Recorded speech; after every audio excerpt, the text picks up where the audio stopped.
Ilang 3-point shot nga ba ang nagawa ni Michael Jordan sa kanyang buong NBA career?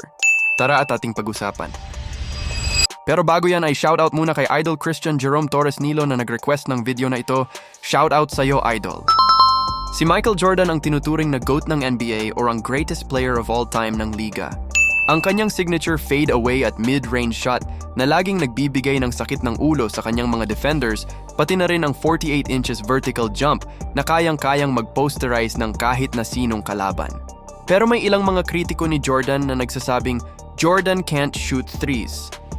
Kaya't sa video na ito ay ating talakayin kung ilang 3-point shot nga ba ang naitala ni Michael Jordan sa kanyang buong NBA career at pang ilan ito sa buong kasaysayan ng NBA. Noong panahon ni Jordan sa NBA sa pagitan ng 1980s at early 90s, ay bibihira lang gamitin ang 3-point line bilang pangunahing opensa sa NBA dahil mas nakatuon ang bawat team noon sa mga mid-range shot at inside scoring.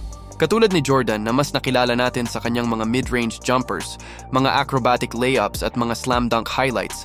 Kaya dahil dito ay bibihira lang natin makita na siya ay pumukol mula sa 3-point line.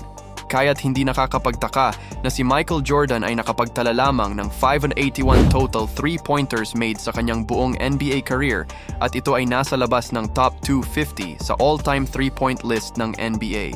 Meron din siyang 32.7% na career average beyond the arc. At sa isang laro, ang pinakamataas na 3-point shot na nagawa niya ay 7 total 3-pointers made kontra sa Golden State Warriors noong January 18, 1990, habang sa isang buong season naman ay nakapag-record siya ng 111 3-point shot made noong 1995 to 96 NBA season. Para sa inyo, kung kaya nag-focus si Michael Jordan sa 3-point shot noon, ilang threes kaya ang maitatala niya sa kanyang buong karera at makakapasok kaya ito sa top 10 ng all-time 3-points list?